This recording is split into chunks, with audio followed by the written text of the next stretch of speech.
build an environment of pursuing curiosity. You know who you are, who you really are. Like, you are listening to Everyday Educators on 1921 Radio.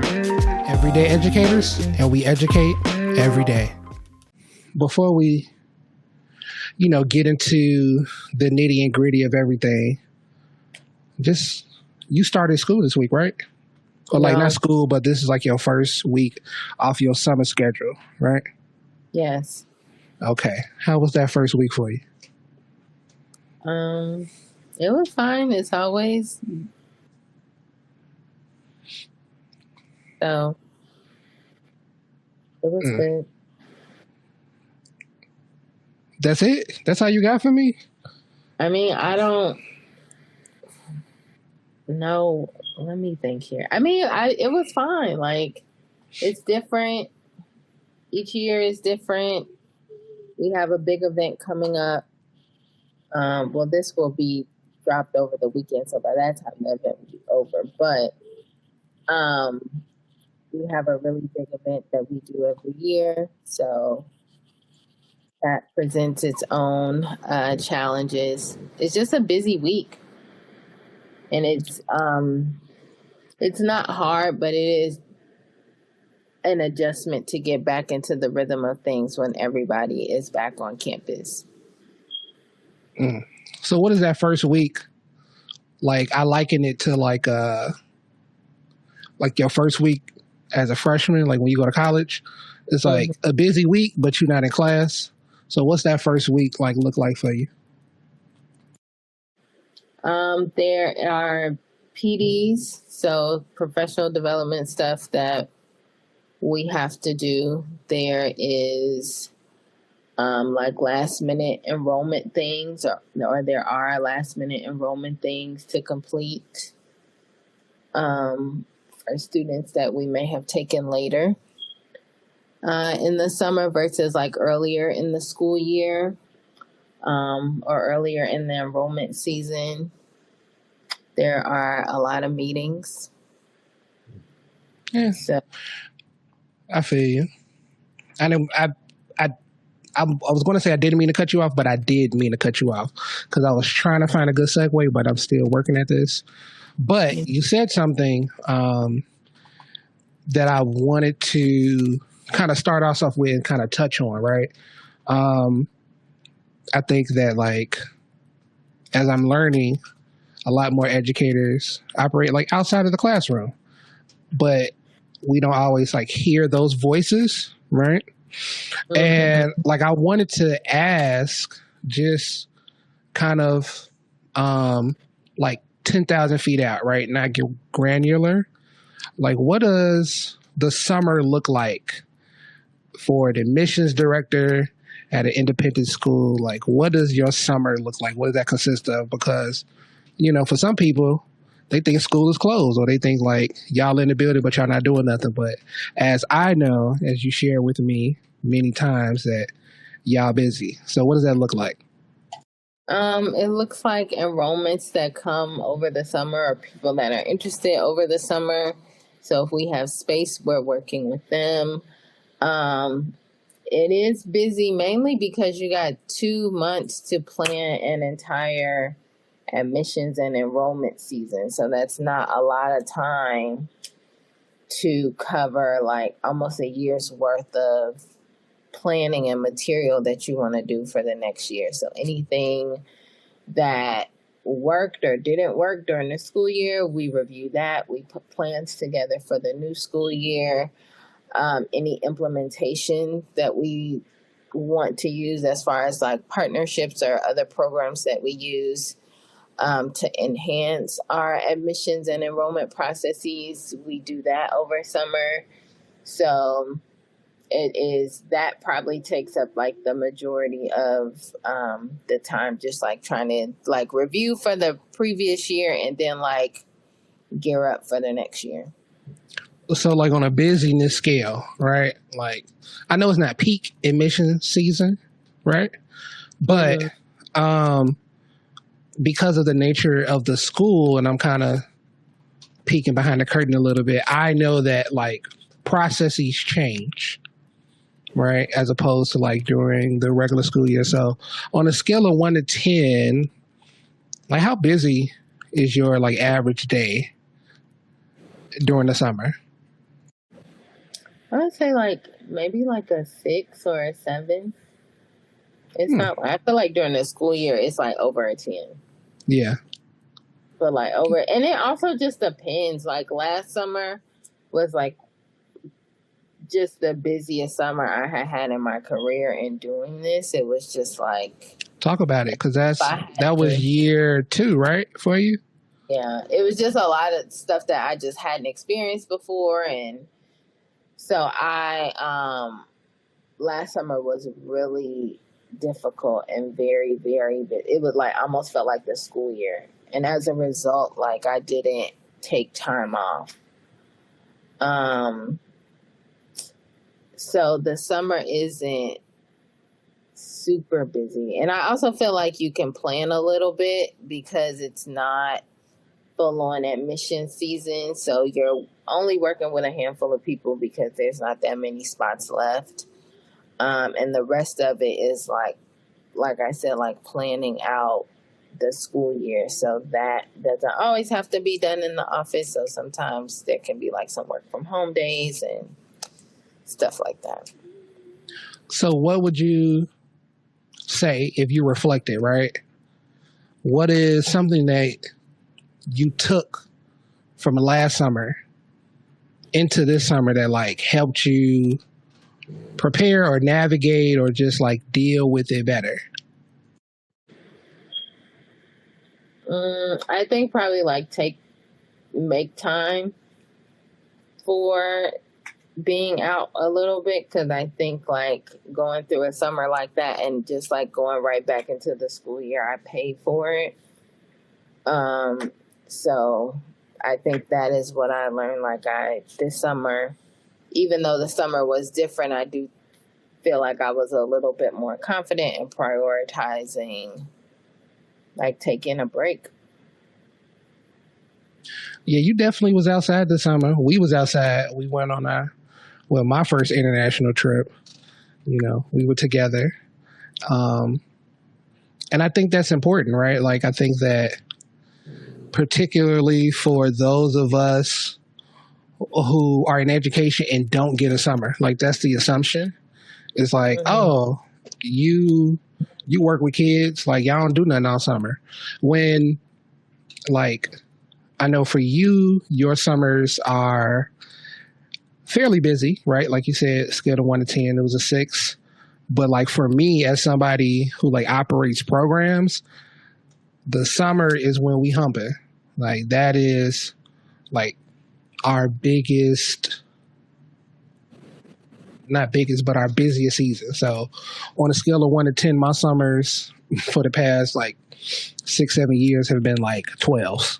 Like, especially when I was at Upper Bound and like you on 24 hours a day for like those 3 weeks when you in the dorms, and then when you're traveling, you don't have the pleasure of like going out the country, going out of town, traveling and all that when everybody else is doing it, right? So it's not just like that, the cost of your time, but it's also like the cost of like your fellowship, right? Being able to commune with family and friends, and particularly if you got like, I know you have, you know, educators in your family. I know I got people, you know, in my circle who are educators, and it's like, yeah, y'all off, but like I got your kids, so don't call me.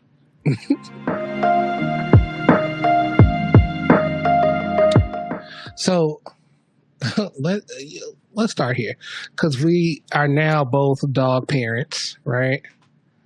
How old is Swoosh? Almost 3 months. He'll be 3 months next week. So now with your second dog, how has that been, just like mommy life for a second fur baby? It is hard.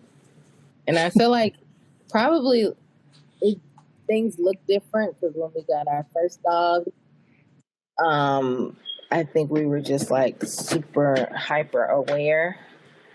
And so we gave like way more attention to the first dog, and it's like every little thing, like, oh my God, he did this or he didn't do that, and like, what are we gonna do? Like when he got hiccups, the first time I thought I should take him to the vet, and somebody at work had to tell me, like, you don't do that. And so now on the second one, it's like, you got the hiccups, you'll be okay. Or like I feel very bad that I haven't had, either one of us have not had time to spend with him. They sound like kids. Like your first kid, you're like doting over, and then like your second kid, you be all right. Yeah, it's very much that. And I feel bad, but you also are just like more confident about like how this is gonna go. So it's like, but I do feel bad. I feel like, each dog deserves, like he deserves what the first one got. But it's like our lives look different. Like when we got our first dog, the pandemic was still pretty real. And so like we had more time at home and more time to give him attention versus now. Like I feel like to say the pandemic is behind us is insensitive, but it is not prevalent in the same way that it was. So we're working more. Our lives just look different now that he's here. And so he's not getting quite the same attention that the first dog got. And I feel bad about that. Yeah. I think like, so, we got Perry this week, like 2 days ago as of this recording. And like, even when I just like went upstairs, like I bought a like a gate so that we don't have to crate her all day, but limit her access because she's not potty trained yet. I know she's 7 months, 70 pounds. Mm-hmm. She thick. She's a grown woman. Yeah, she thick, but she is grown in her poops and everything. And like, I just went upstairs and she was like, the rug, I don't know where her bowl is. The top of her bowl was gone. I don't know where the actual bowl is. And it's like, the last dog we rescued, he was like self-sufficient. Like, we had just bring him home. He was a little like anxious the first couple of days, but then he was chilling. And like, she is a puppy. Like, you try to walk her, she want to pull on the leash, and like she needs training and all that kind of stuff. And so it's like just making those adjustments. Like, they like people, like, they got their own personalities and you got to learn them. I know you're saying Swoosh is a little more rambunctious than Nike. Mm-hmm. He is, definitely has a lot more energy, but it's interesting. Like, I feel like he is the harder dog to take care of, but in some ways he is much better than, I shouldn't say better, but he is just like manages things better than Nike did. Like, he is totally anti like pooping in his crate. Like, he won't. Even like now at almost 3 months, like I was gone pretty much all day and he didn't until I got home. Like, Nike would have just like did it. Like, I got to use it. Y'all got to clean it up when I get home, like whatever. So that is something that's like, you are different. He's also like not afraid of stuff, which I think in parenting it's probably similar. Like, you could probably scare your kid into doing stuff and then you get another one that you can't. Like, Swoosh isn't scared of anything. So like, we have to kind of figure out different methods of how to manage him. Yeah, I feel that. I remember like I said, Chubby, the first dog, he was just that. He was a 110-pound mammoth of a man. And so if he can't knock it over, then you got him. But like today, as I was putting up the gate, I made like a little makeshift barrier for her in the living room. Man, Shorty jumped over the ottoman. Like, it looked cool. I ain't gonna lie. But I'm like, yo, you gotta chill. Like, you Yeah. can't just be go gadgeting over like the furniture. Mhm. So, yeah, that's cool. You know, I would be remiss if I didn't acknowledge on your international broadcast, intergalactic, because if the aliens are listening, you know, we want to acknowledge them too, that you had a birthday. So I just want to say happy birthday. From everyone here at Everyday Educators, you know, we thank you for your fearless leadership. As you know, we share a godchild. And one of my other godchildren transferring to his school this year. So Hannah and Owen, how are you? Love you both. And I'm just thinking like new school, even for like Owen, like new, you know, first week and like, so just, can you reflect on, you know, just one of your like highlights, or I don't want to say highlights and lowlights, but, you know, just reflect on like when you know, that first day of school, like, can you think of a first day of school, like an important moment for you?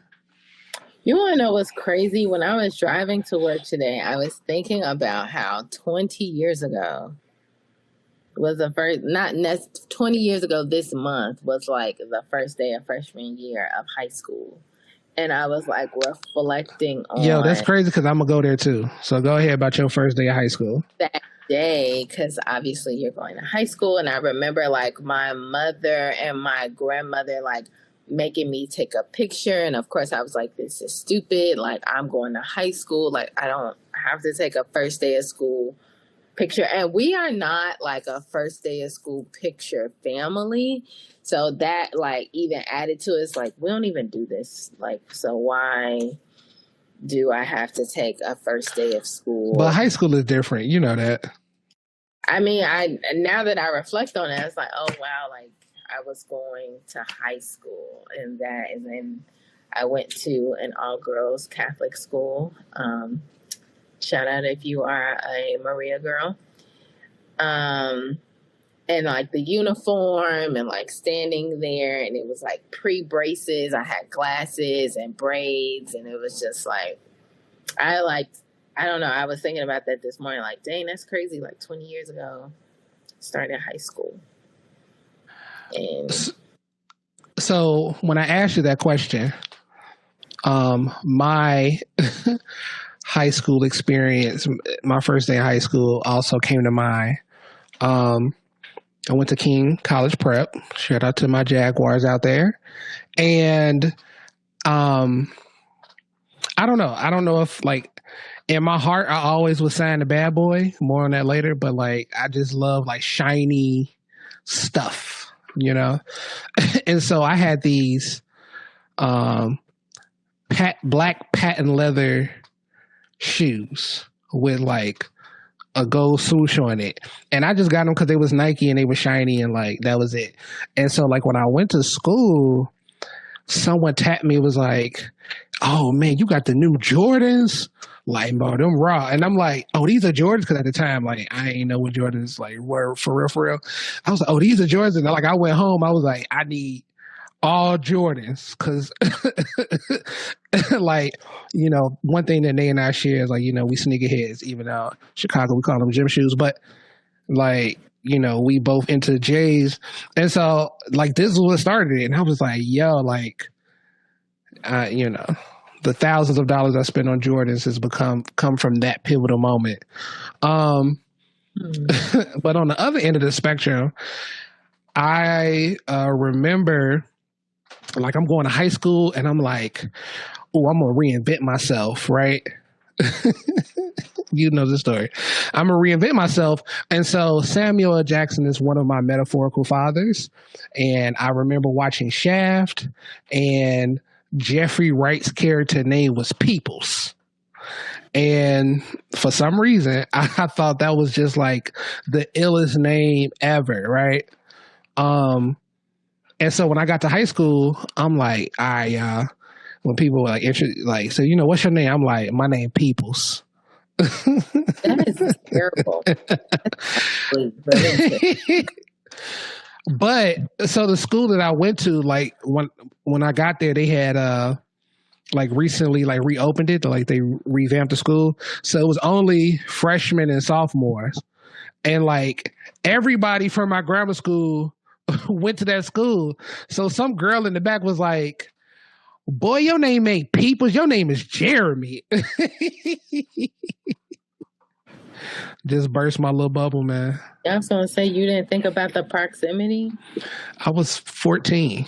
Of course I didn't think about proximity. I just thought people were gonna respect that I am now Peoples, not Peoples Hernandez, but but Peoples nonetheless.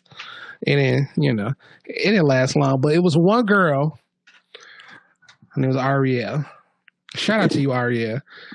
You still called me Peoples. And like, I'm like, you know what? You saw me for who I was, my inner self, my true self, my Dominican drug lord. You saw that in me. So shout out to you.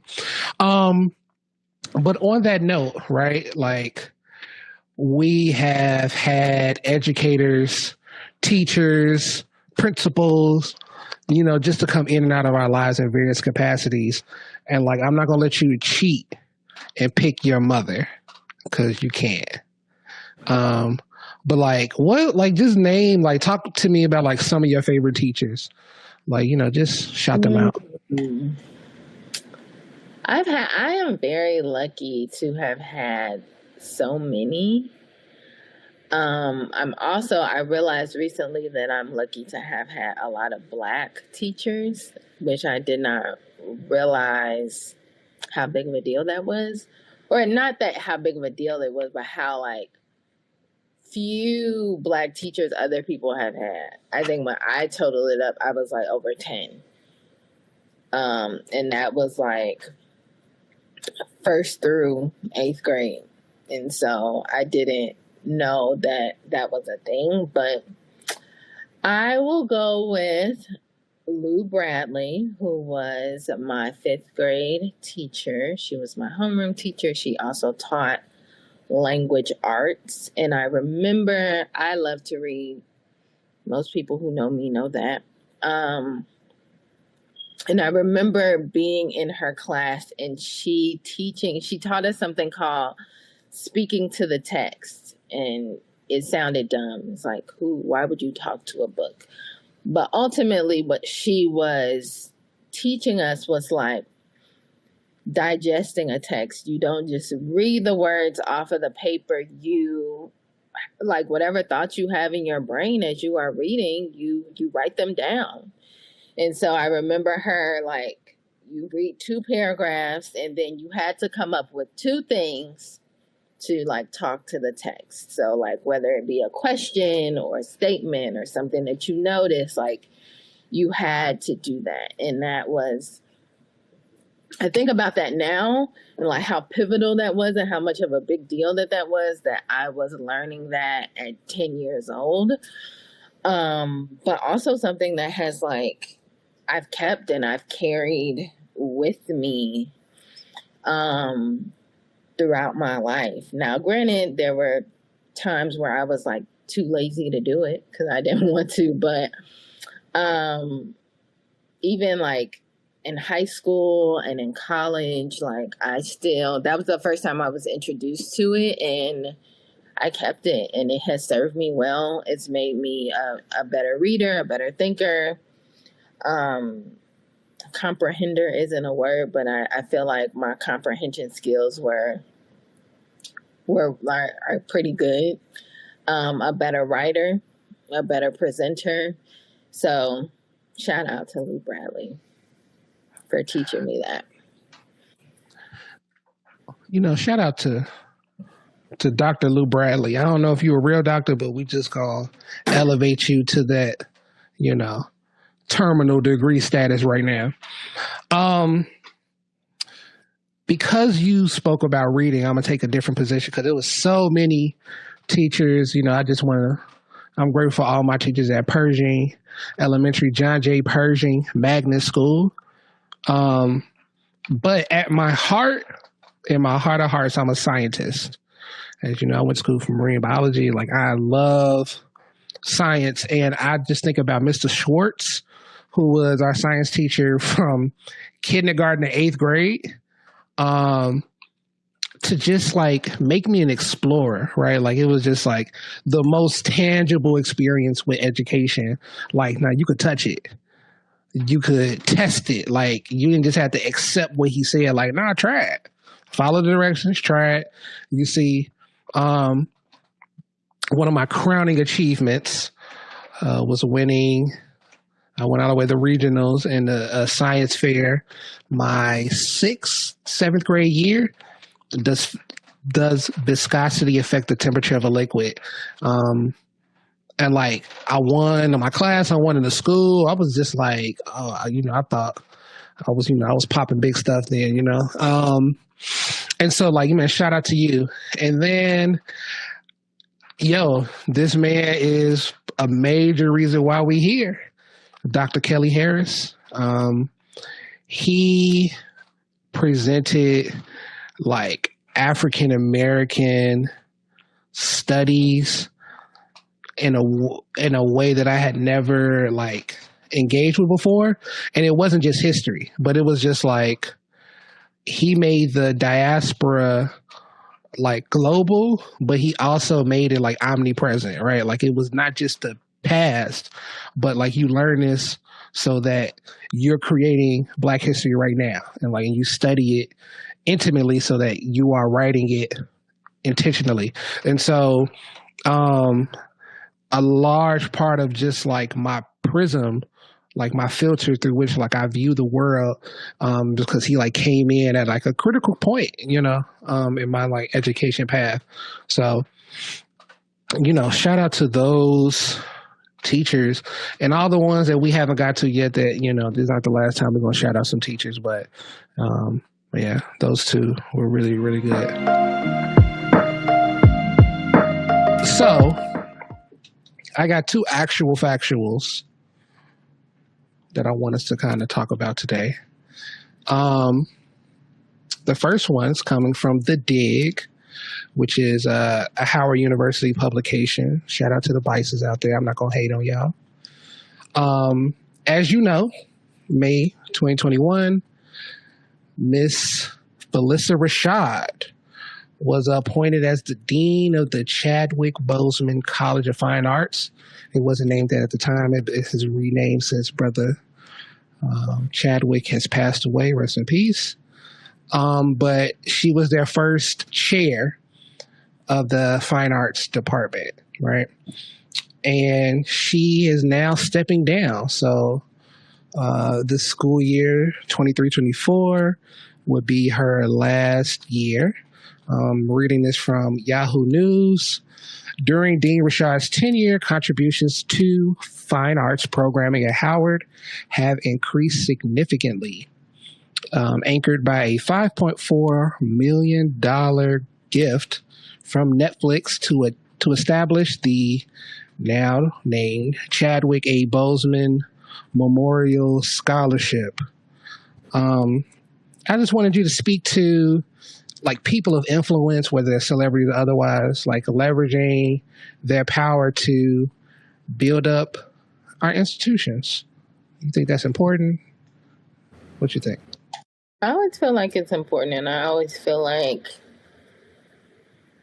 that matters to the people that are there to be able to connect to, not only people of influence, but people of influence who have gone through those halls or that program, like, and to be able, because like it's a way to be able to see yourself. And so we know Queen Rashad is a legend in more ways than one, and so to have her stamp on that program, and there were other people like obviously Chadwick, and I believe the lady that plays Beth on, or she did play Beth on This Is Us. She went there, and so Oh, there I didn't know that. Can't are forget Diddy. I know he ain't graduated, but like, you know, Diddy been holding him down. that matters to be able to know that like what you're doing is not for nothing. Like I think sometimes in college I used to complain and say like college felt like a dark hallway. Like you just in there and you trying to see the light at the end of the hallway and know that you made it. And so when you have people that have seen the light at the end of the hallway and they have like created lanes for themselves and done cool things, like I think it helps to like actualize the experience a little bit more.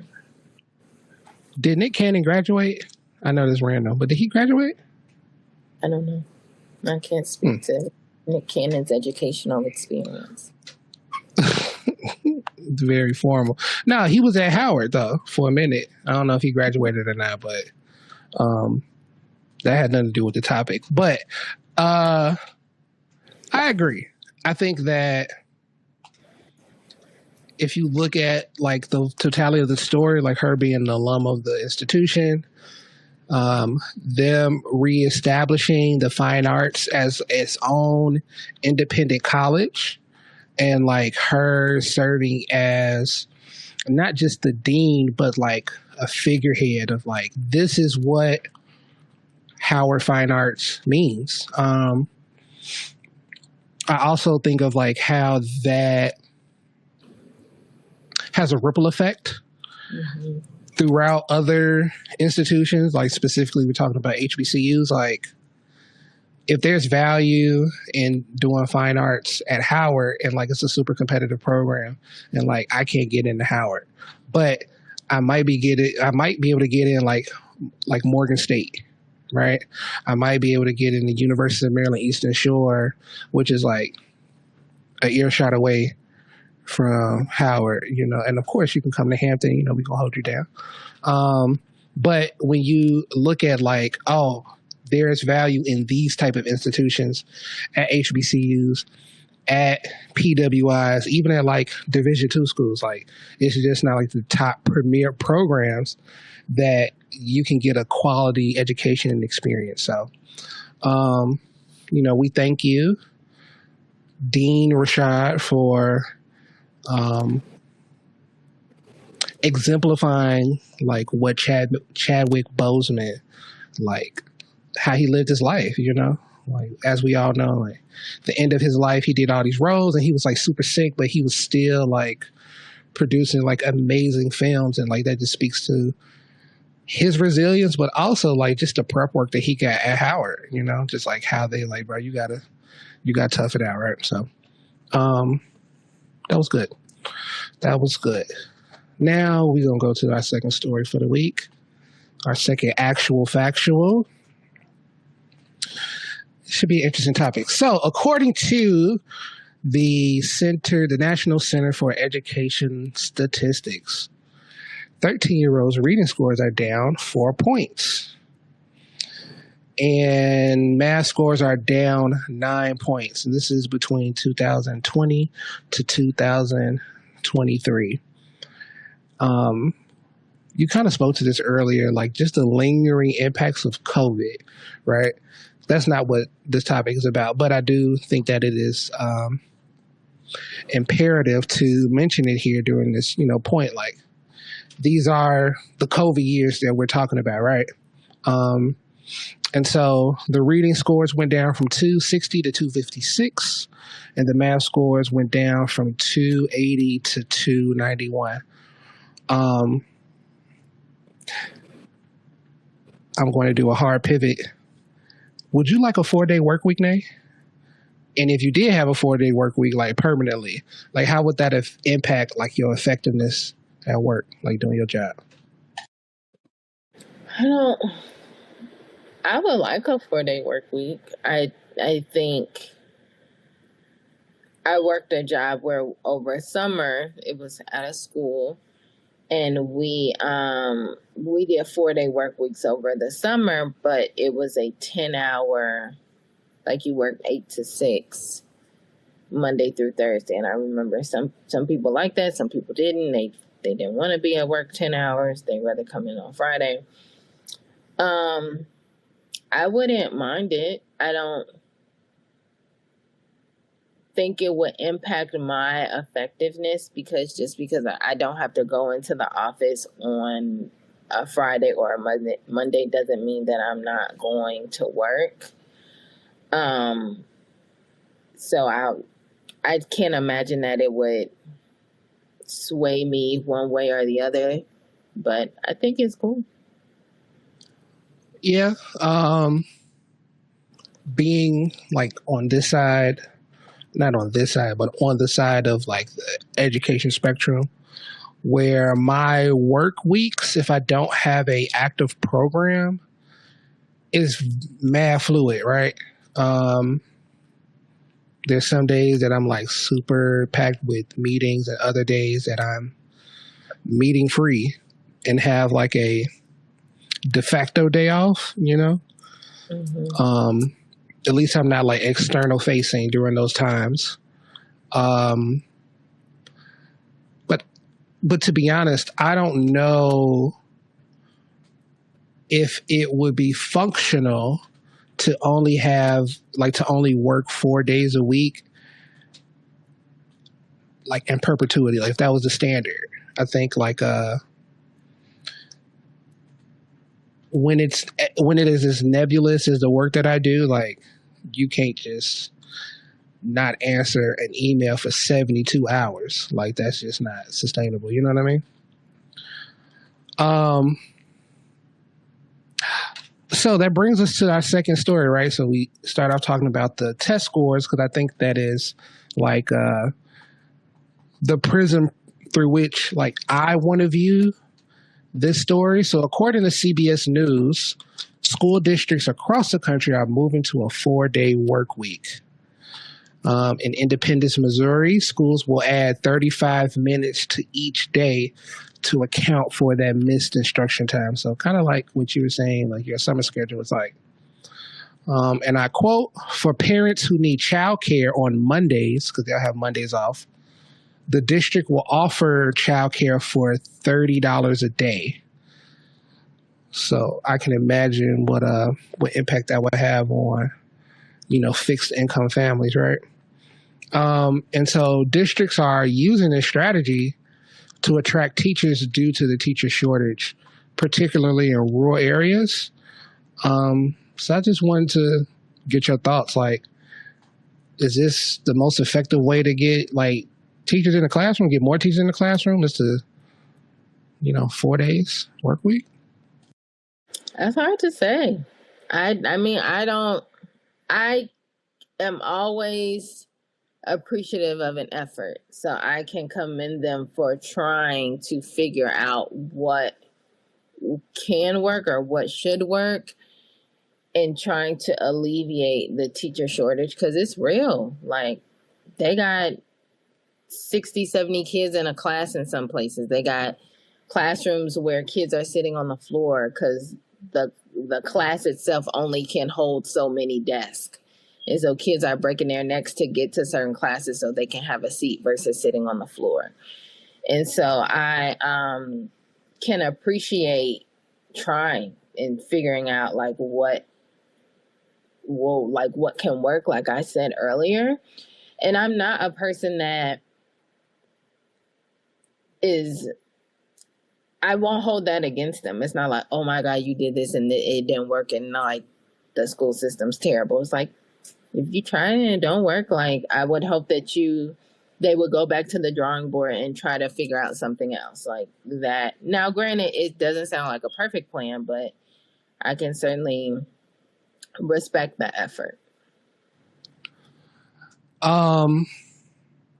Yeah, I think you bring to light an important factor is that attempt. But something else that I thought about is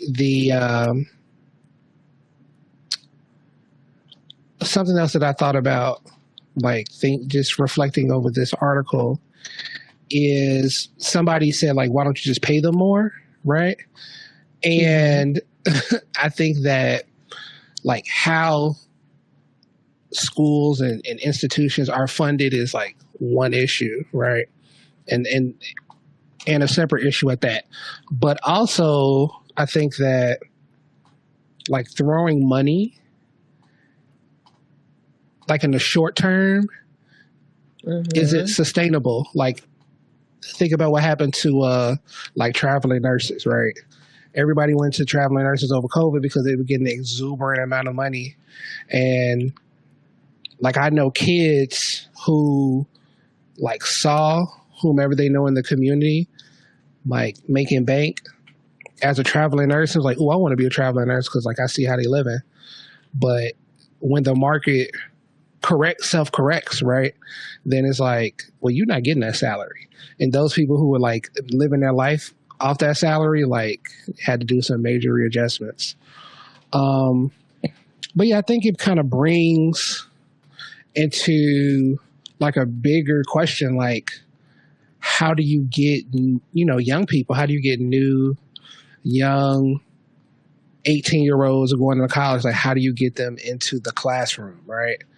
And it might take a 4-day week. So yeah, that's good. So why don't you share with me, if you will? I'm gonna use this as a segue off script.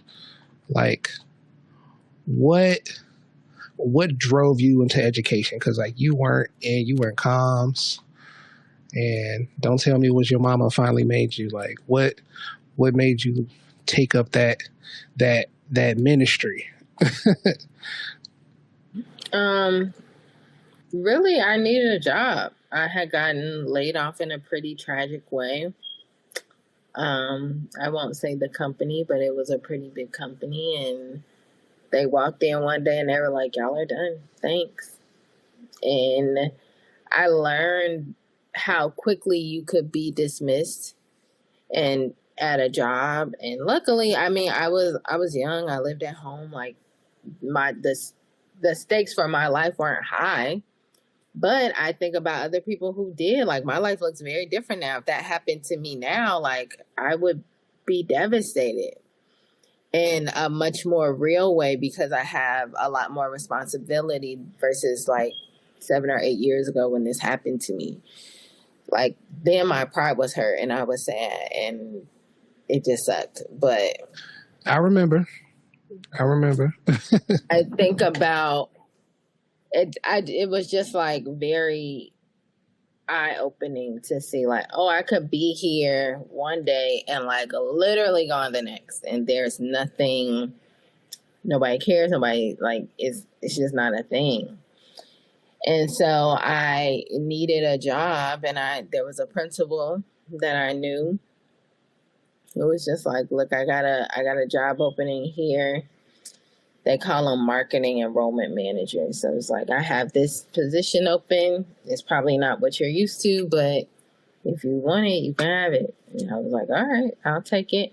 And I just remember feeling guilty because that company that I worked for, I'm just working to help them make more money. And it's like, I'm not really doing anything but helping a already rich company or a company that already does very well in their market, both on the brand recognition side and on the money side, just be even more recognizable, if that's even possible, and make more money. And so when I took that job at a school, it's like, this is where it's at. Like, I was working with kids that were like from where I was from. I was wearing Jordans every day, and I learned quickly that kind of like sparked conversations with them, and that was like an entry point to conversation and kind of getting to know them better and them getting to know me better as an adult at their school. And I just really felt like that's where it was at, like that. This work matters. This work is important. And I learned in taking that job that I am a mission-based person at my core. Like, I can't work corporate. I have friends that work corporate, and it's like, I just can't do that. Like, I need a mission attached to the work that I'm doing, the work that I put in. And so education kind of like fits that bill. I feel like we're Luke Cage. Like, if you remember the show, I read the comments, but I know you watched the show. A long time. But the premise is like, he was a Harlem-based superhero. Like, I'm just dealing with, like, I care about Harlem, this it, that's all, as opposed to like the Justice League who in space and, intergalactic threats. Is like, somebody has to like care about this little thing here, so you said something that I kind of want you to dig in a little more, because you have this is an international broadcast that you got here, Ms. Palacios Nelson, and so there are millions of people who are going to watch this and who may not be in education, right? But as you know, we believe that everyone is an educator and we educate every day. And so speak to like your education and your training, like your work experience, and like how transferable like were those skills to the work that you do now, and then like any gaps that you had, like, kind of big learning curves. I had a dream. I was just telling somebody this. I thought I was going to be a publicist, and that was like my big dream, my big goal. And then like that, I was on that path, but then it just kind of didn't like shake out. And what I leaned into, probably what I would recommend anybody to lean into, is like personality. Like, get to know yourself, get to know like who you are core wise and personality wise, and that can kind of like guide you into what you want to do. And so for me, I like people. I really enjoy people. I love listening to them. I love their stories. I love when people they can be honest, like, this is where I messed up, or this is where I felt like I could have done something better.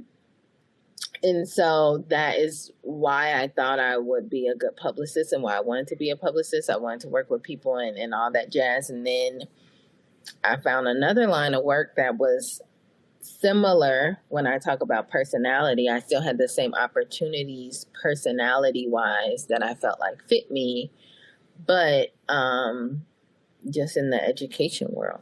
So does that answer your question? Is that what you were looking for? Oh, I mean, yeah, I just, I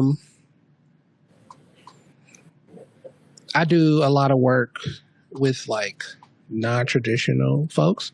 And so even in like the purpose of this podcast, right? So like these community educators, those professionals who don't see themselves as teachers, right? Who don't see themselves as administrators or, anything in between. And like you and I, right? We both had like different paths, non-traditional paths into the education space. And so I just wanted to talk to that, hopefully somebody in Argentina or Nigeria will hear this and be like, yo, I want to be like Nay. Nay, you inspire me. At least that's how I feel when I met her, So, on that note, right, you spoke about your training, and you talked about like your first week, a lot of PDs. And today I interviewed for a fellowship, more to come on that as that develops.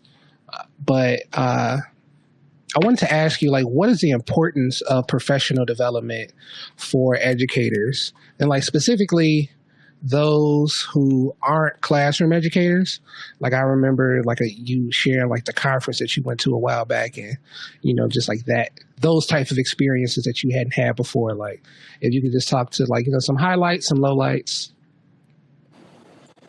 It's so important. Like, I don't know, sometimes I think about it's 2023. I graduated from college 11 years ago. And like, it's odd to me that we live in a world, it's like, you got to get this piece of paper and like, you don't have to update. Like, there's no official requirement, maybe like in the medical field or law or whatever, but like, generally speaking, there are no like official requirements to update in your field. And so I think professional development is incredibly important because you got to know what's going on out there and like what the new trends are, like how are kids learning. Like, I've been reading this book called Neuroteaching. So it talks about like students and their brains and like what kids are looking for, like how they learn. Part of how they learn is how they connect with their teachers. And so when we were kids, it was like, it don't matter if you like your teacher, if your teacher don't like you there to get an education. 20 years later, we are learning like that is a part of the education. That is what students want. That's what they need to get the best out of their educational experience. So, yeah, and I know like people aren't wild about them because like you're missing valuable class time, or there's a conference that we go to at my school that is like right before admission season, and it's for admissions people. And so that is challenging, but it's necessary. And so I know like people go through that balance of trying to figure out like I'm missing work time or class time. But in my experience, it's worth it that you kind of like make that sacrifice. I agree with you 100%. I reflect on when I was not a paraprofessional, I was, but what's it called? Pharmacy tech. There you go. You remember those days when I was working at CVS Pharmacy. And I recall like we had to do like continuing education, like just whatever those updates were in the pharmacy field to like renew our license. And I think like for the paraprofessional license, you had to do something, but like the barrier was like mad low, right? Like it just, and you had to renew like once every couple of years. So it wasn't even something that you did like frequently, right? And that was when I was like in the classroom, right? And then like when I transitioned out of the classroom, if you run in like a program or something, there is no professional development as far as like baked into like the requirements to like do that job. We have to seek out opportunities. And I mean, if you're part of a bigger organization like Trio, you know, they had conferences and, you know, different opportunities that you could like allocate some of your budget to, but it wasn't like, yo, you ain't gonna keep your job. Like you won't even be eligible to do this if you don't do that.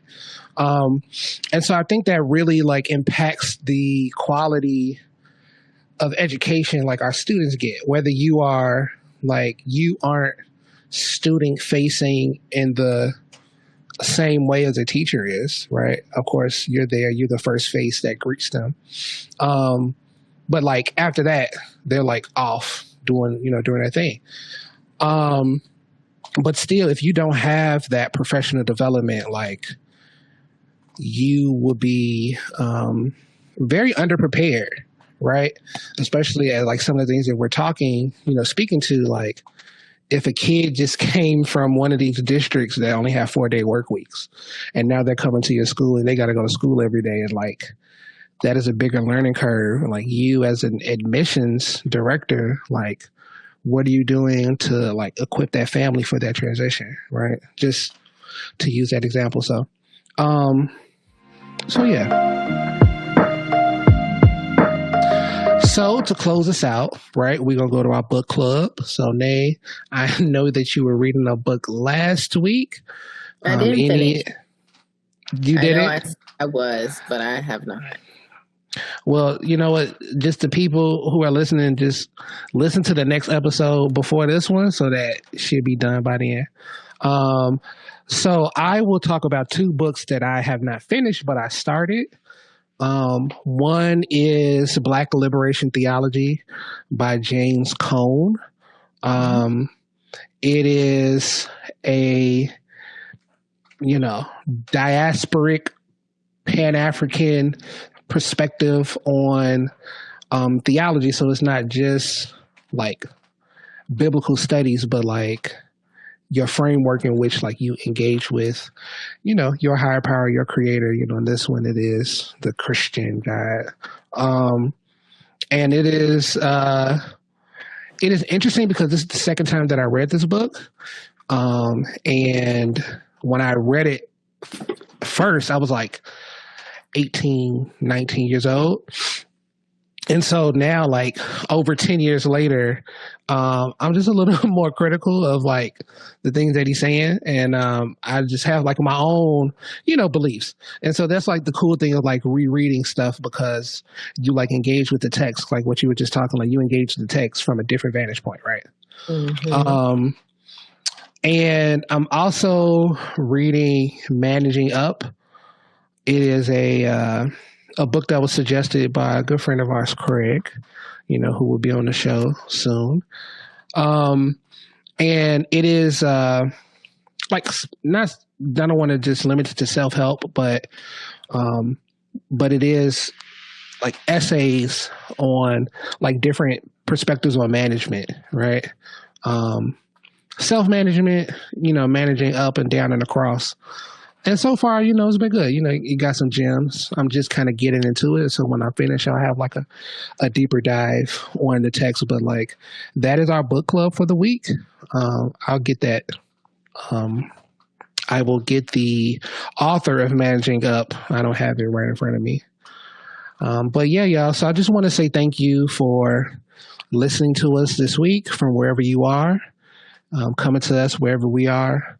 I want to say that, this show is about covering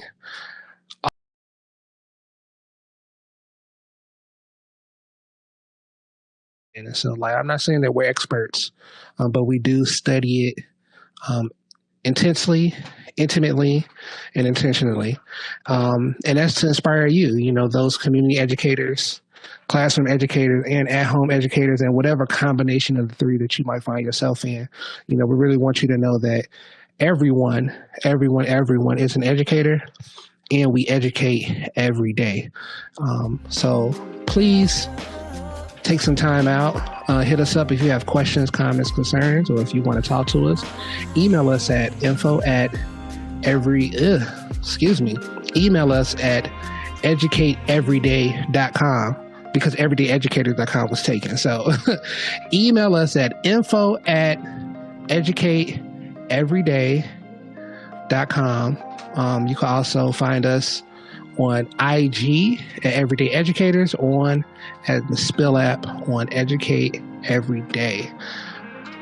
I'm Jeremy. This is my co-host, Nay, and we're going to catch y'all on the flip side. Peace. Peace.